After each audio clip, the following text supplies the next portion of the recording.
I saw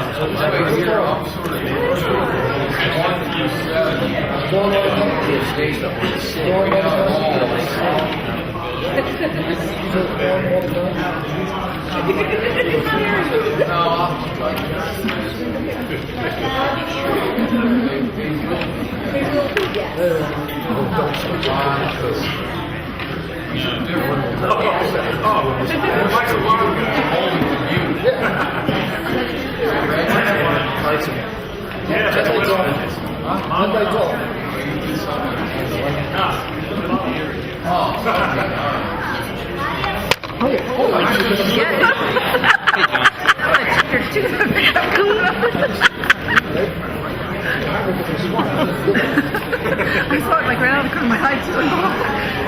It's moved in there now. Sometimes it's really great. I can't figure out why. Sometimes you can hardly move it, and then other times.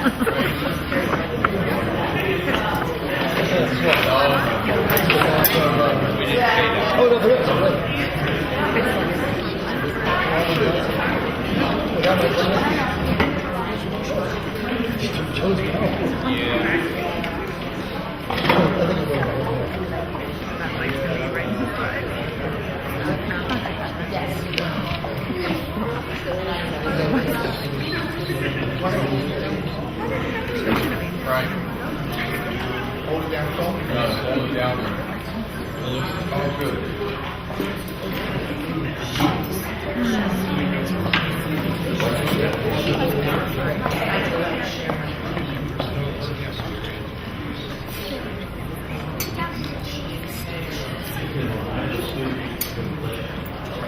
Thank you.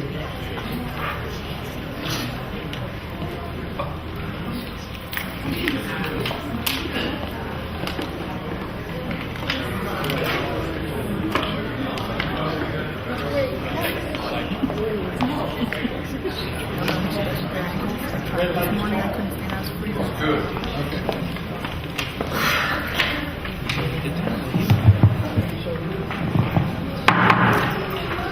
Good evening. We're going to call this meeting to order, and for the Pledge of Allegiance, Mr. Steckle. At this time, would everyone please rise?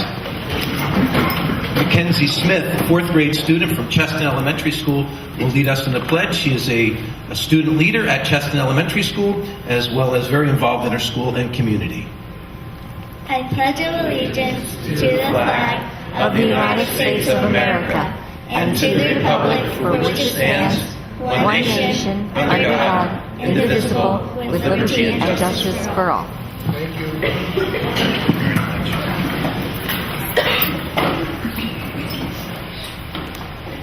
Ms. Schaefer, do you have a roll recording? All right. Okay, on updates, energy savings project. As everyone should know, we went out for RFPs. The estimates came back, a lot of numbers. We need further discussion. So it's going to take us a little bit more time with our engineering firm and also with the two companies who have bid to really explain a lot of their numbers and before we can make a recommendation in committee meetings. So as of right now, it is still moving forward. We have to get more information and more clarity before we can move forward. Superintendent's report.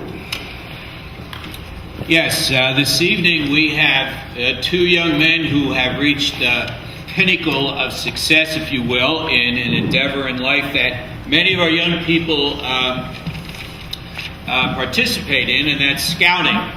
And I'm speaking of Jacob Alfieri and Nick Citron. If those two boys could come forward, I'd appreciate it. Come up to the podium. Come on up, guys. Nick, perhaps we could start with you. Would you like to talk to the board and our guests just for a minute about your Eagle project and what it entailed? Yeah, my Eagle Scout project was at Shawnee Elementary School, and I made an outdoor learning center. There was a trail leading into a little like area where you could have benches and everything like that. I put in 6 new benches, and I also put in a new dry erase board. I mulched the entire trail and put signs throughout the trail. And at the beginning of the trail, there's a brochure holder so the kids can go through the trail and identify trees or leaves and stuff like that. Wow, that sounds like a big project, and certainly one that's going to influence hopefully a lot of other students in the future as they go through Shawnee, and appreciate that you had the interest in doing something that was going to impact on students at that school. Congratulations, Nick, and we have a certificate here for you, and we offer you our best wishes as you continue to go through scouting and achieve as much as you can. Thank you. Jacob, could you share with us what your project was? Sure. I did my project at College Hill Presbyterian Church. We're next to March Elementary School. I renovated a memorial garden there that was damaged during Hurricane Sandy. So I put in some trees, mulch, a couple hundred feet of edging, and the main part of it was I put in a flagstone pathway, which took a long time. So people there were very happy with the work I did, and it was a good experience. I'm sure, and that's again. Congratulations to you for doing something I'm sure meant a great deal to the people of that church. And, when you're out there doing these things, such as this, not only are you an Eagle Scout, but you're a representative of the school district and student body, and it's just terrific to have an opportunity to congratulate you both and for such projects and community service. So thank you both very much, and we'd like to congratulate you with a certificate. So come forward.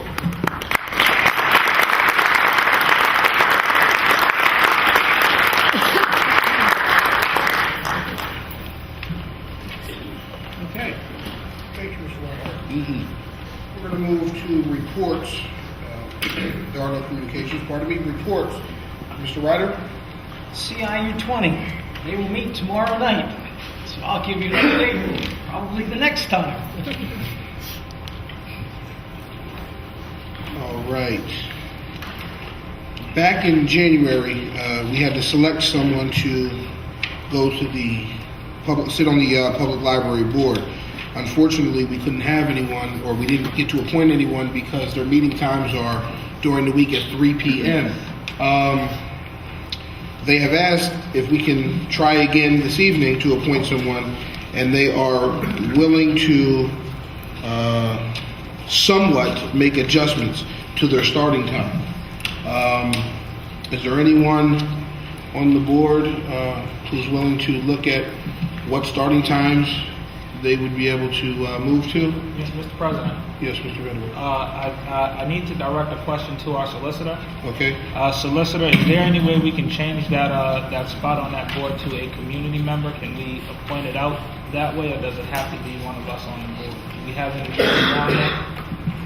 We may be able to find somebody in the community who's more available at their given time. I know we do have one or two seats as community members already filled on there. I don't know if the third one can be community as well. Baron, I'm going to have to get back to you on that. I think the answer is no, but the school code is a funny creature. It's got all kinds of little details in its crigs and cracks. I think the answer to your question is that we certainly can do that. It's not required.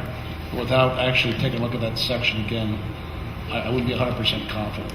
So I will look at that, and I will get back to Mr. Reinhardt and make sure that he distributes that information. Mr. President, I just wanted to say that it could be after 4. After 4? After 4, like 4:15, 4:30, I could probably work something out. But And maybe if a couple of us can do it, and we can alternate, months and things, so we can get that taken care of. if it's a set time, I probably could work my schedule around that.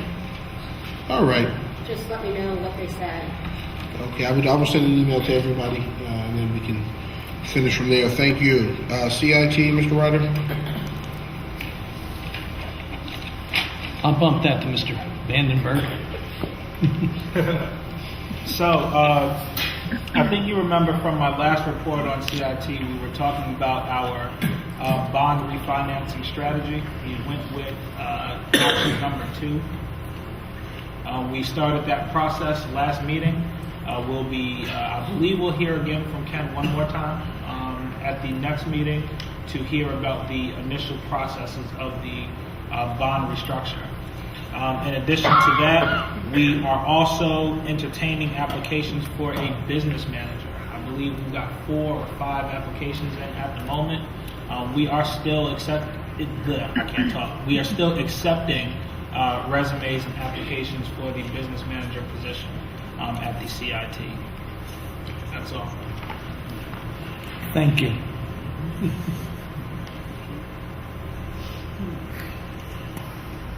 Moving along to D, Mr. Fano. Oops, I turned it off. Mr. Fano. Thank you. If you want to use, if you wanted to get some help this evening from Mr. Squasha, since he's on the agenda later, our solicitor said that would be okay as well. John, do you want to talk about this past meeting, or would you? Today was a big day for the community college. They had groundbreaking on the new dormitory building at the North Campus, which is very exciting for the college. And the budget seems to have been passed by most of the districts that the college serves, so the budget has been approved. Anything else you? When John mentioned the dorms, just to give you an idea, something that was discussed today is the college currently represents 47 different countries on campus and has students from 20 different states, all because of specialty types of programs and everything. And the one key with the dorms always to remember is no tax dollars go into that. That is all funded directly through the foundation, and they manage it and everything else. So that is not something that is actually a burden on our budget that is approved by the districts or anything. The only other things that have happened, there was a Press for Completion grant, which we earned, and that was approximately $100,000. And if I recall right, there were, I believe, 4 colleges or institutions that received it, and we were the only community college receiving that one. 4 nationwide. And other than that, we had the typical, some promotions and everything that occur every year, and we continue to work on our Middle States project. This is, just like it is in a school district, a multi-year project, and it is continuing to move along up until the first presentation at this point. So that completes my report. Mr. Fano, would you like to go right into E? Thank you. For no better name than right now, we have something called the Schrin Family Foundation, which was developed out of the TIF that was created for the Route 33 interchange at the Schrin properties in the northern part of Palmer Township. The foundation is still in the forming states and everything. There is some legal work going on based on conditions and everything to actually confirm that name and incorporate it and everything else. But as I said, it is still in the forming. The purpose and the bottom line ends up being getting it in place so that as the properties start to be sold, which we expect that be occurring later this year, that those funds then will start to roll into a foundation.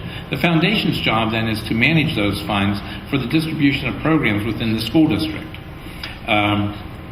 The types of programs are science, technology, engineering, and math. And those were the ones that they'll be looked at. The thought is, the beginning of this year of knowing when the funds come in is probably getting in, accumulating the funds, setting up depositories and things like that, and how they may be invested. Past that point, then would be looking at how do the applications be made for the distribution of those funds. And there's been talk that some of the funds, at this point, the capital in the funds is $4 million out of the Schrin sales of properties, which will occur over the next X amount of years. And then it'll be up after that some people are thinking that could be seed money for some other things that could occur to continue to sustain those types of programs. That concludes my report for right now. Oh, Frank, if I may, I did forget one thing. With that, at our last meeting, at the last board meeting, I had been appointed as the liaison from the board to the foundation. when the group met the last time, they invited me to become part of the group as a full member of the group as compared to being a liaison. And therefore, I will gracefully step back and bow out that another person should be appointed there. Thank you very much, Mr. Fainal. At this time, I'd like to appoint, if there's no objections, I'd like to appoint Mr. Baron Vanderberg to fill in that slot, to be the representative of that group, the Shrink Family Foundation. No objection? All right. And Mr. Vanderberg, can we go to you, letter F? Absolutely. The biggest thing on the foundation's mind right now is everything coming up roses. Please, please, please RSVP to the Everything's Coming Up Roses Gala. It is sure to be a good time. There's going to be auctions and raffles and all types of fun stuff. We're going to be honoring notable alumni. Please contact Kathy Miller at the district office for more information. She is right in the administration building in Forks. You can also email her. Her name is on the directory of staff, or you can call the main office. Please, everything is coming up roses. Spread the word.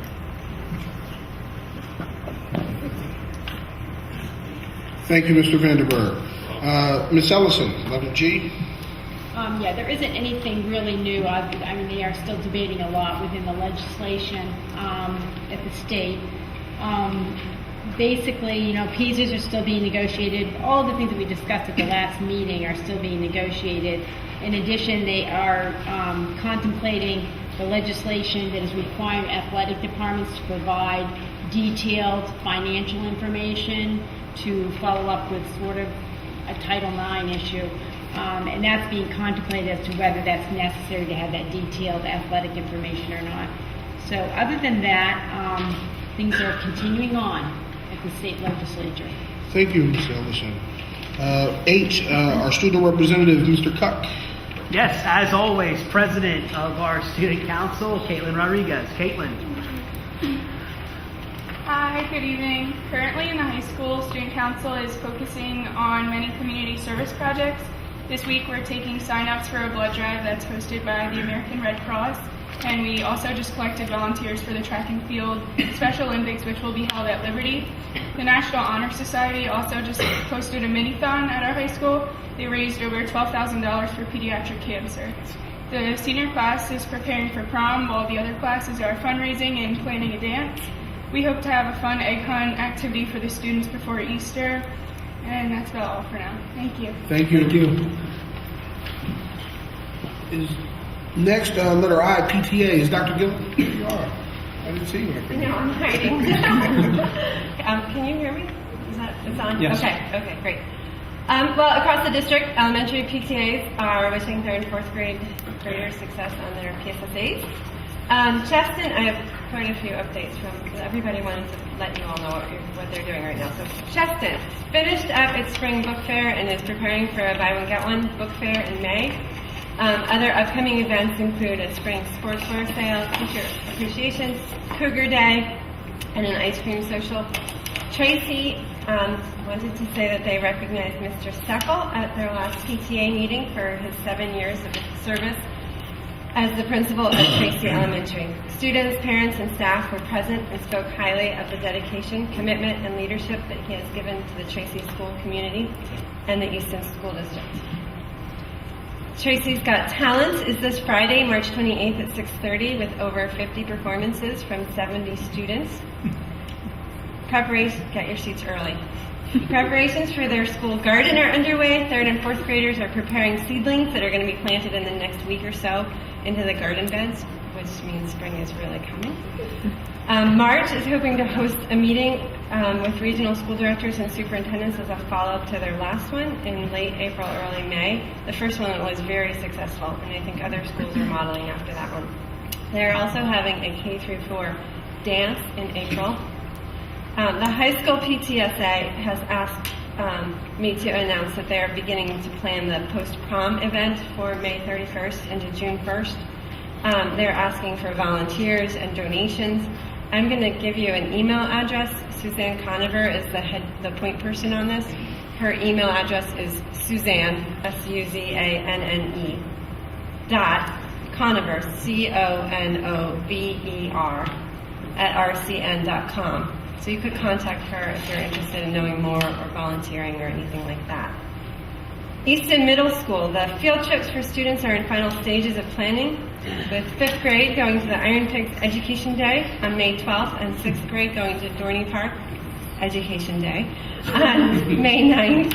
And parent volunteers will be helping out with the Student Council Dance on Friday, April 4th, and also at the school's PSSA celebration event scheduled for April 16th. On Thursday this week, the students will enjoy the Brain Show assembly provided by the PTA as part of their PSSA activities. On Tuesday, March 11th, the 5-6 PTA held their McTeacher Night fundraiser at the 25th Street McDonald's, and they raised almost $1,000. Many staff members came to help serve the students, and they offer thanks to everyone who supported the night, so thanks to any of you who were there. As for important school district decisions, we'd like to express our happiness that the School Board and Teachers Union have agreed to sit down for talks. We're happy for the open and honest dialogue we've witnessed in the district in the past few months. We are still very worried about the effects of layoffs, and we recognize that any savings generated from talks with the Teachers Union will not be enough to save 36 positions.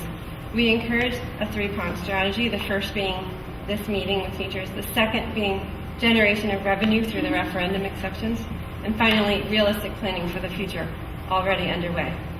Finally, the charter school application. We are concerned about the potential of charter schools to siphon needed money away from the district. Because the PTA is an advocate for all students in our district, I also want to point out the risk of charter schools that pull from a small population of the district. A longitudinal study of Project Lead the Way in Iowa, Project Lead the Way is the curriculum that Strong Foundations would use, reports that when PLTW, Project Lead the Way, participants were disproportionately white compared to non-participants. 90% of participants were white compared to 79% non-participants. PLTW participants were dominantly male. In contrast, the non-participants were evenly divided between males and females. Female participants were greater among the younger cohorts. So along the way, something happened that females were not as present in upper grades. PLTW participants were less likely to be eligible for free or reduced lunch than their peers. 22% of participants were eligible for free or reduced lunch. 41.4% of the non-participants were eligible for the same program. Now, that's not this school district, and you can tell from the numbers that I just read that they don't match our demographics, but the issue I wanted to raise was to be aware of providing equal opportunity for all of our students, and a charter school that attracts unbalanced numbers is something of a concern to us. I thank you once again for the opportunity to address you. Thank you. Letter J, EAEA, Ms. Broadhead. All right, I have my association report in 2 parts tonight. Sorry, haven't had to put up with me for the last couple months, but been watching from home. My husband and my son now think you're characters on a TV show. He recognized Mr. Reinhardt and said, "You're on Mommy's TV shows." First tonight, I want to take care of a bit of order of business. Each year, EAEA honors a friend of education. In the past, these have been people like Mr. Ryan and the Kellen Foundation and Rover Ambassadors. And each year we sit down and we talk about who's really contributed and made life in education in Easton a little bit more of a better place for all of us to be. And this year's nomination kind of caught me by surprise, and I thought, why hadn't I not thought of this first? So this person has absolutely no idea I'm about to speak their name, which makes it even more enjoyable for me. This person is absolutely dedicated to what Easton is about and is someone who you can always count on, that will always get back to you, whether it's something that you want to hear or not, they'll always get back to you. And I would love you guys to join me in honoring Easton Area Education Association's Friend of Education for 2014, Mrs. Jones.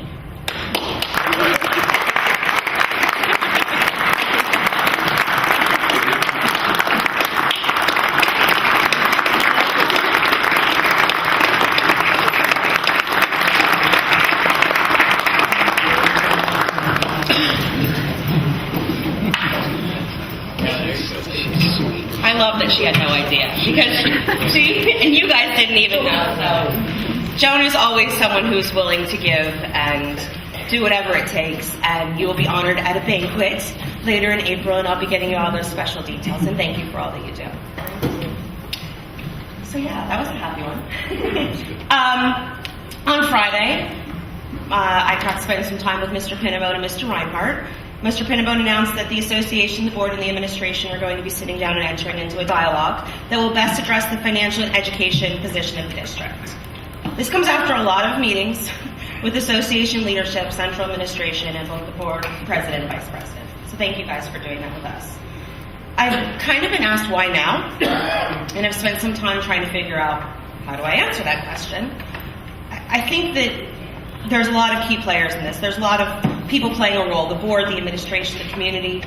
Everybody's advocating for the needs of the students of this district. While I've been unable to physically come to the last 2 months of meetings, I have watched via Ustream. During that time, the board has publicly had very welcome conversations about the state of public education, and they're extremely refreshing to hear, even applying for exceptions. Central administration has been willing to open up meetings to my representative council and work with Mother Nature and her temper tantrums that she decided she was going to throw at us this year, which you could bank on the day that we scheduled the meeting, we were going to have a snowstorm. Parents in the community have been vocal about their concerns using the PTA platform and establishing a coalition to share ideas. I wouldn't be a teacher if I didn't, in true teacher fashion, be overwhelmed by impressed that the students have come to speak before you guys. It's amazing when you teach students the skills to publicly share their opinions and write things in a cohesive manner, and then they get up there and they actually do it. I want you guys all to know that this is something that many teachers have shared the concern and used their voice to advocate for. And about 80% of the membership take part in a poll that was held last week to begin dialogue. 80% voter return is pretty darn good.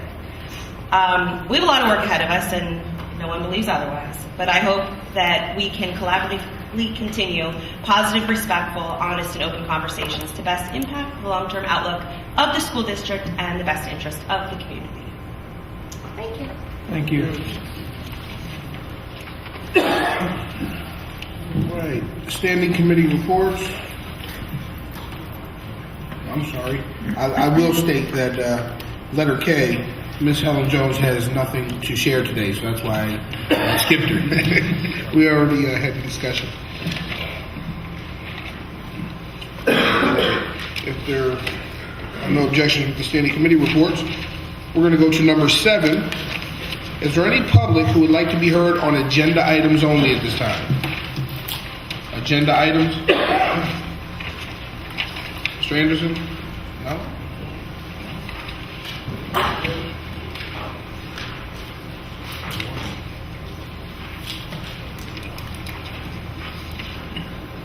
just want to introduce myself, Jamie Mitchell. I've been sending emails out to a couple of you guys this Sorry, sir. Can you just state your name again? We didn't hear you. My name is Jamie Mitchell. I'm the interim chair for the Strong Foundation Charter School Coalition. And I just wanted to introduce myself to the board and to just hope that you guys are going to,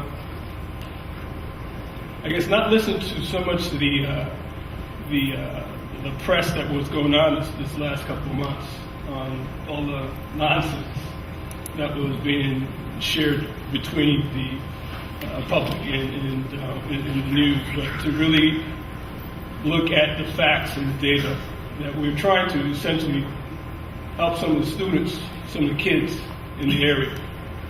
This isn't about a church trying to start a school. This is about a bunch of kids trying to get some education, some parents standing up and saying, we want to help. It's all we want to do, is help.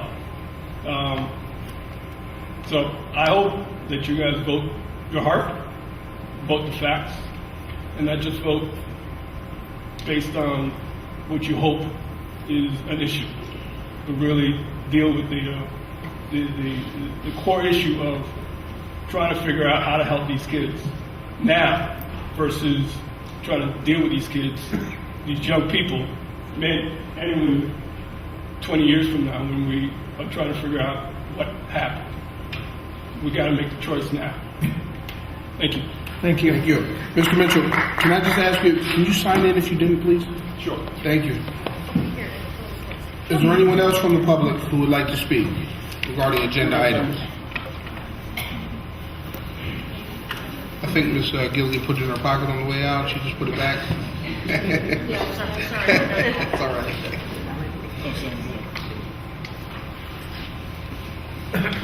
Seeing no other ones who would like to speak at this time, number 8, can I have a motion to approve for approval of minutes?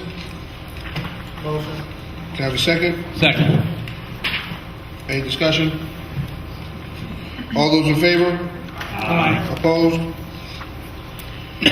All right. Executive session report, number 9. Can I have a motion? Move. Second? Second. Any discussion? All those in favor? Opposed? Number 10. We're going to take number 10, personnel, A, B,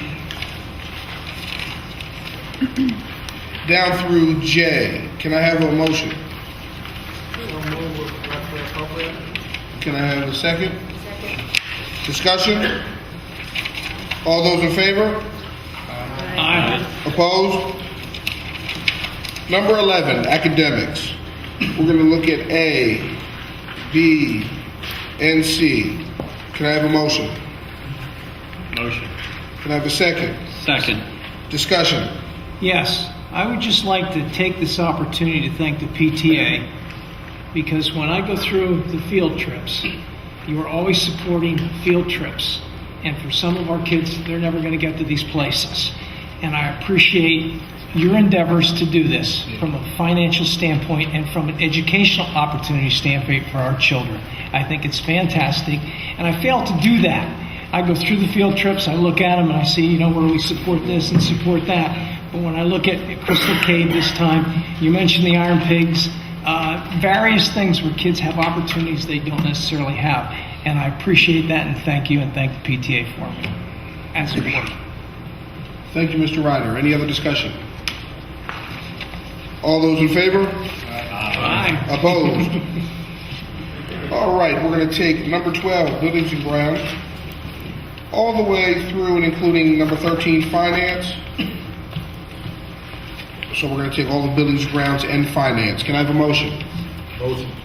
Can I have a second? Any discussion? All those in favor? Aye. Opposed? Number 14, miscellaneous. At this time, I'm going to ask for a motion to nominate Mr. John Squasher to be reappointed to the NCC Board of Trustees for a 6-year term commencing July 1, 2014 through July 30th, 2020. Can I have a motion? Motion. Second. Any discussion? All those in favor? Aye. Opposed? Congratulations, Mr. Squasher. Thank you very much. Letter B. May I have a motion to accept the recommendation of our administration and solicitor to deny the application of the Strong Foundation Charter School for the reasons set forth in the resolution? Motion. Can I have a second? Second. Discussion. Yes. Yeah, Mr. Price, Mr. Ryder, whoever would like to go first. Okay, so basically, my issue is that I did not feel that they showed they could develop a curriculum, because I asked several times to show a lesson plan or show how the curriculum was different from Easton, and I did not see it.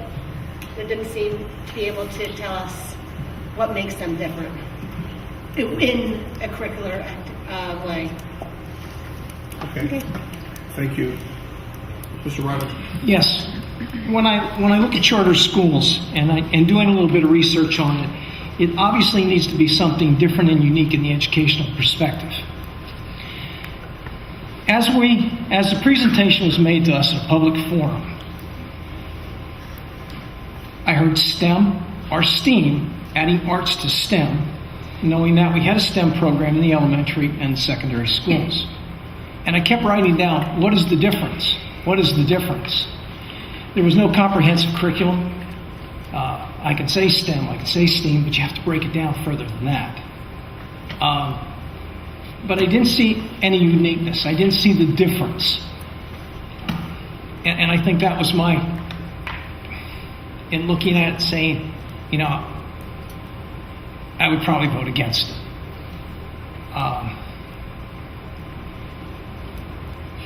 Another thing I looked at was it really didn't address the core subjects. So in looking at the whole thing and taking into view that obviously the community wants to help, and I appreciate Mr. Mitchell and his comments very much, but I also think educationally we do a lot of things for students in the Eastern Area School District, and I didn't see the uniqueness or the difference in the charter school. Thank you. Thank you, Mr. Ryder. Is there any other comment? All right, we have a motion and a second. All those in favor? Aye. Aye. You're sustaining? Abstaining? Any opposed? Hearing no. Motion passed. Mr. Vandenberg stepped out. You know that. And Mr. Obi abstained. All right. At this time, number 15, do we have any public who would like to be heard on non-agenda items only? I'm sorry, is there clarification? Did the vote pass or did it not pass? It passed. Before was yay, and there was one abstain. One abstained, and everybody else was. Yeah. Pardon me? Just 4 board members voted yay. I didn't hear. I just heard a 4. 6. 6 voted yes, 1 abstained, and the other one. 7 voted. I'm sorry, I missed Mr. Buscemi. 7 voted yes. Sorry, Dominic. It's okay.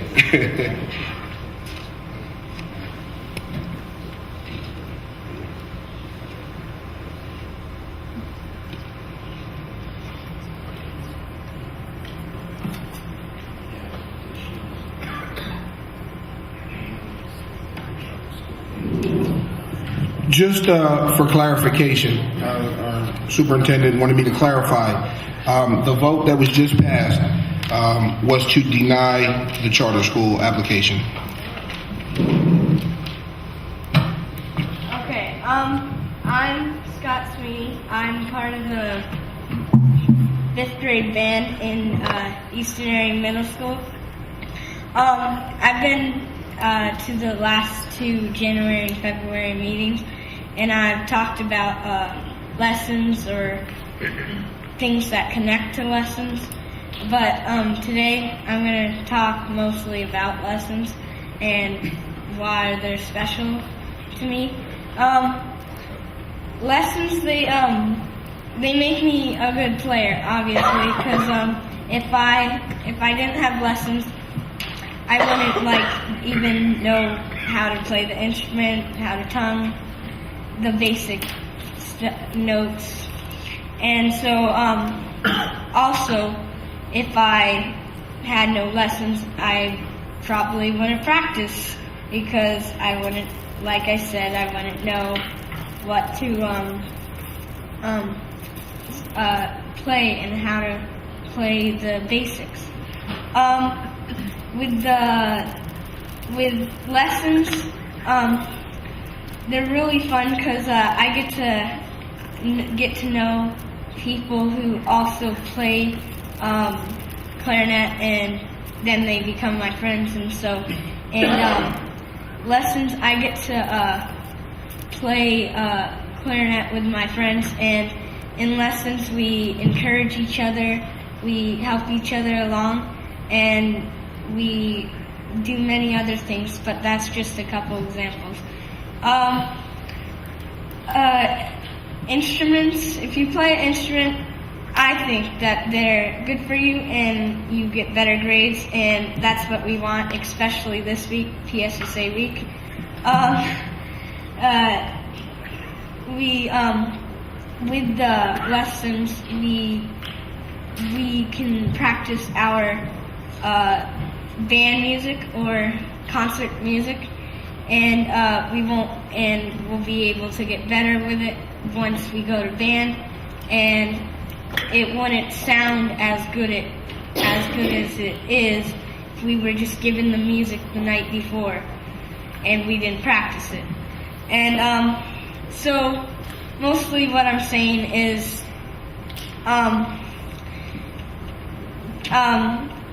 keep lessons, find a other way to find the money that you need. Just keep lessons, and yeah. So yeah, keep lessons. Thanks. Thank you.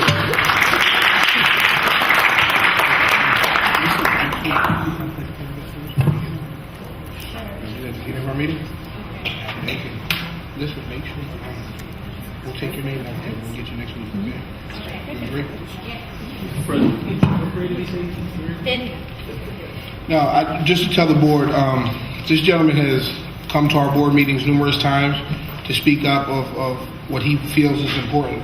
And I think it's huge when the children, the students take part, and we see a lot of young people out here today.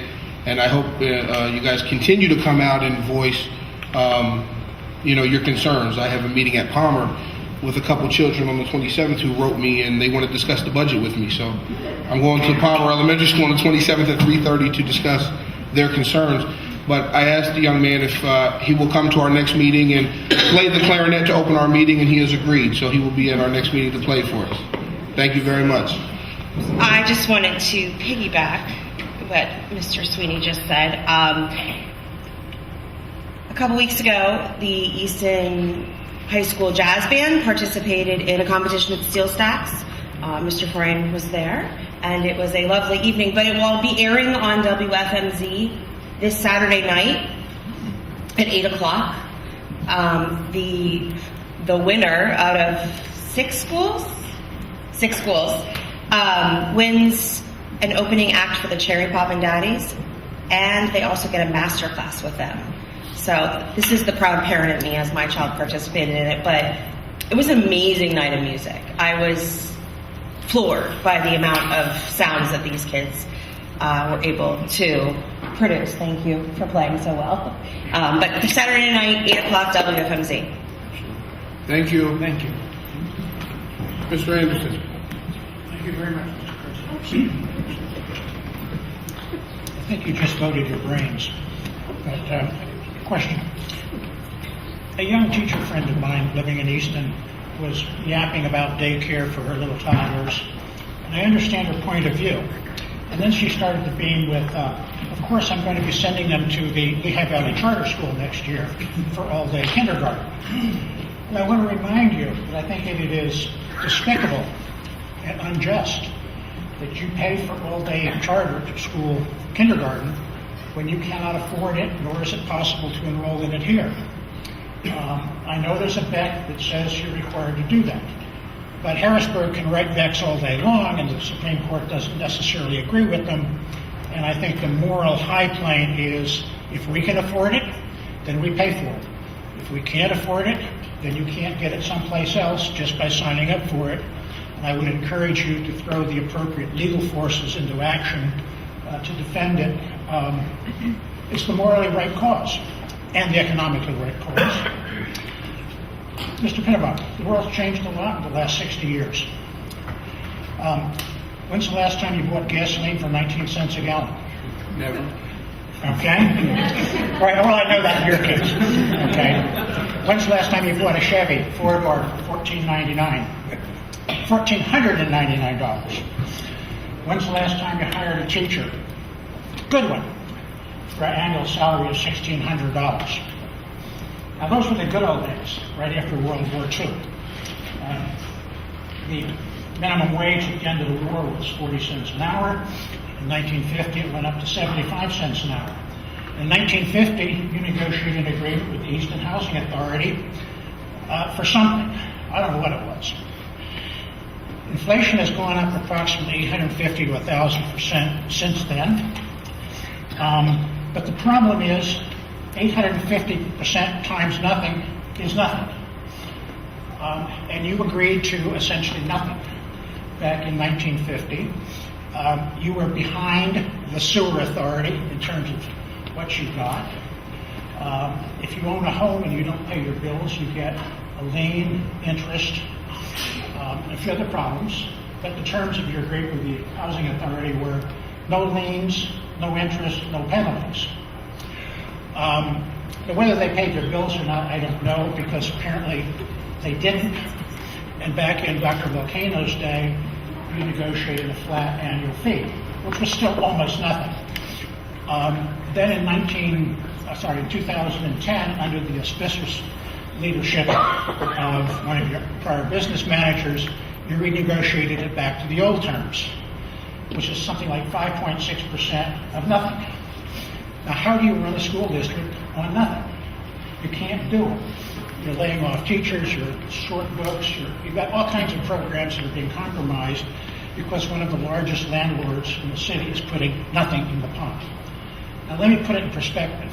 It's $241 million, that program.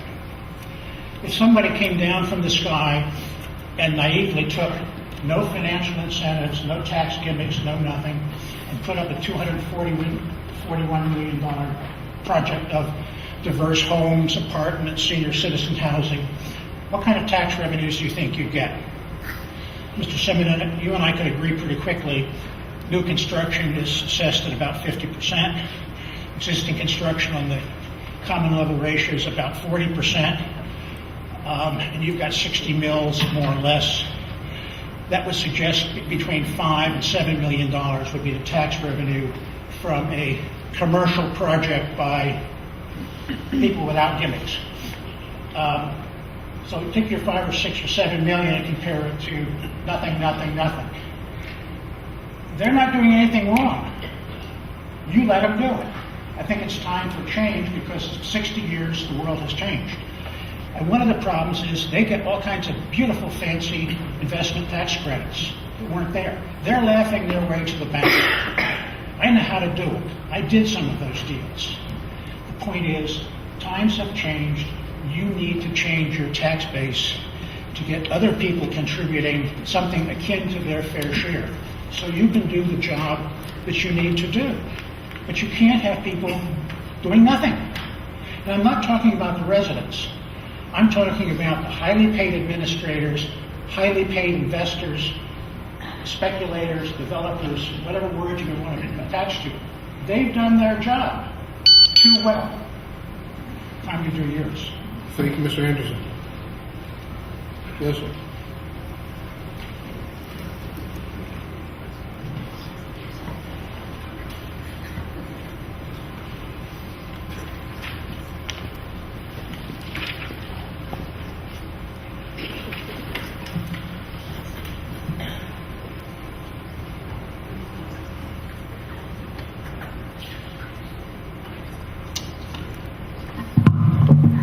Hi, I'm John Kennedy.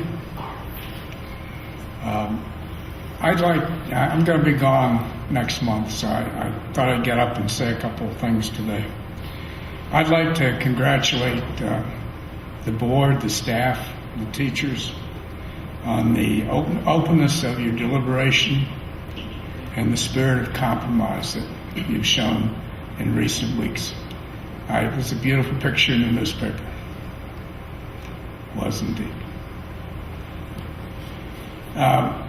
A few weeks back, maybe 5 or 6, or maybe longer, maybe a few months back, there was an editorial in the Eastern Express. Maybe it was a call to action, but I strongly disagree with part of that editorial. It called this school district a failed district. Obviously, the person who wrote that had never worked in a failed district. I have, and I know this is not a failed district. You have your teachers getting up every morning, coming to work and expecting to have a good day, and often, more times than not, having a very good day and accomplishing what they set out to do when they start. that means that the district is a successful district in that sense. That doesn't mean that you can't get better or you can't get worse. A lot of teachers have been cut in the last couple of years, or 3 years, I guess it's been. And you're down to the point where any cut, any teacher that you send away now is very likely going to be an excellent teacher with lots of experience. And every time it's going to hurt the system, every single teacher that you lose. So I'm very encouraged by the entire community, the board, the staff, and the teachers all coming together to try to prevent that this year, because it's a critical year. Hopefully help is on the way, but we can't count on it. Part of it, you just have to buckle down and try to figure out a way to get it done. And by the way, if class size ever comes up, I have to say, anyone talking about 31 being the same as 25,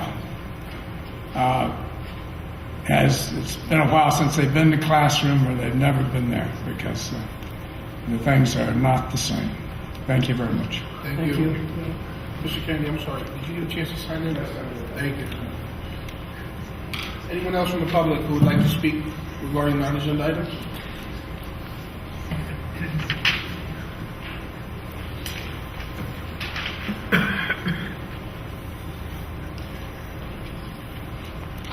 Hello, my name is Annette Tinello. I'm a junior here at Easton High School. So next year I'll be applying to colleges, and one thing colleges look for is exceptionalism in the prospective students. And among those attributes of exceptionalism is often seen musical involvement, like in the music department, ability to play instruments, shown leadership and cooperation between group members in the band. Now, objectively, it is known that when colleges compare Easton to schools like Parkland, we are held at unjustly a lower value, because there's a perception that we are for some reason, due to our demographic, due to our economic class within the school, we are seen at a lower value compared to those students, when that's not true. However, if you were to cut the music program, you are degrading the students' opportunity to show that exceptionalism within them. When you don't have all these activities that people can participate in, how are we supposed to compete with kids who have all those opportunities in those other schools? Additionally, due to the fact that a portion of our revenue on the school district comes from property taxes, when we cut these music programs, people are going to lose the incentive to stay in Easton. Why would parents want to keep their students in Easton when they have a better chance at securing them a proper future in other school districts? So people are going to start moving away or choosing not to move here, which is going to lower our property values, thus hurting that revenue in turn. And it is my understanding that these programs are being cut to save money, but in the long run, that's only going to be detrimental to the entire process, while hurting the students in the whole, all around. The music department is important economically from that standpoint. It's important due to the fact that it helps people get into college and raise our standard as an academic institution. But more importantly, it helps as students learn to be a part of something, a part of a greater importance above strict academia, above your class rank. It shows that there's something greater in life than knowing how to complete a math problem. Music is important, and I really would encourage you not to cut the music programs. Thank you. Thank you. Can you please sign it? Anyone else who would like to speak on the agenda item? All right.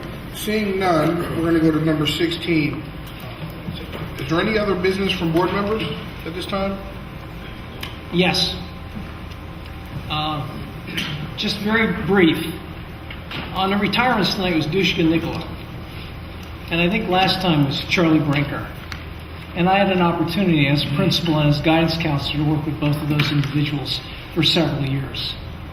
And education is losing two outstanding people. I applaud their retirement. I applaud their years of service. They were outstanding in their departments. If I asked Dushka if she would take 7 straight class periods, she would take 7 straight class periods, and any other AP kid that couldn't get in anywhere else, she would handle. And Charlie Brinker was a great asset to this art department, communications department, television department, and a great slide at graduation. Those 2 people will be greatly missed, and I needed to get that out in a public forum because they are super. It just reminds me of how many great teachers I worked with and how many great teachers there still are. The other thing I need to do publicly is, again, thank EA and the board and central administration and all our administrators for open dialogue. I think it's excellent. And I'm sure we'll move forward and get some things accomplished. Thank you. Thank you, Mr. Ryan. Mr. Buscemi. Frank, I'd just like to say a little bit about the Community Coalition. They've been working really hard. People have been coming out. We've had a couple meetings so far. Their next meeting is going to be at the Nature Nurture Center on Northampton Street. That's going to be Thursday night at 7 o'clock. So if you can make it, it's really an informative evening. The committee has really worked hard and is dedicated to putting the effort in to improve the district. So they really need our support. And I really appreciate what they're doing, the time that they're taking to give us their talent. Thank you very much. Anyone else? May I just also express my sentiments of gratitude to the EAEA. I believe that I speak for all of us, I hope I do at least, that we're looking forward to some successful and productive negotiating meetings. Let's get onto the table. Thank you. Anyone else? All right, before we adjourn, Superintendent Reinhardt has a resolution for the board. Thanks, President. If I could just indulge your time for just a few minutes, I'd like to share with you a resolution that I would like you to consider. I've noticed that over the past several months, more and more Pennsylvania school districts are adopting such resolutions, asking for our legislators to find a new funding formula for basic education in the Commonwealth. The very first few paragraphs really do essentially stress the importance and significance of the resolution. We have 1.8 million public school students in the Commonwealth. And this state's contribution in funding public education as a percent of basic instructional expenses has declined from over 50% in the mid-1970s to less than 35% today. On average, other states contribute 44% of total education funding. And sadly enough, Pennsylvania ranks 47th among the 50 states in the amount of state subsidies allocated to support elementary and secondary education, and ranks 8th in reliance on local taxes. That pretty much says it all.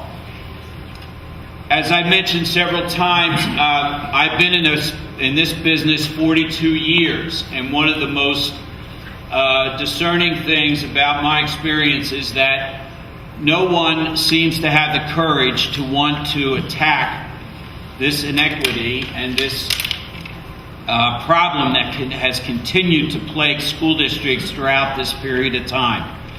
And that is that the funding formula for basic education in the Commonwealth is totally inadequate and totally unfair. And this resolution is asking that our legislators tackle the job of looking at our funding formula and trying to do something more just for our students and essentially for our taxpayers as well. So I would like you to look at it. I don't know if it's something that you would like to do this evening or if you would like to have it on the docket for next month, or maybe not do anything at all, but it's there for you to look at I don't think anybody here would disagree with its intent, and hopefully it might capture some attention in Harrisburg. Question I have, is there anyone who opposes bringing this up to adopt at this time? Seeing none, I will ask for a motion to adopt this resolution urging the General Assembly to establish a new funding formula for basic education. Motion, second. Any discussion? Yeah, Frank, Yes. I'm not sure that the solicitor can clear this up, but because of this being a new issue not on the agenda, you may have to ask for public comment first before a vote. Good point. Is there anyone from the public who would like to say anything regarding this resolution? Thank you. Is there any other discussion from the board? All right, we have a motion and a second. All those in favor? Aye. Opposed? At this time, I'd like a motion to adjourn. Second. All those in favor?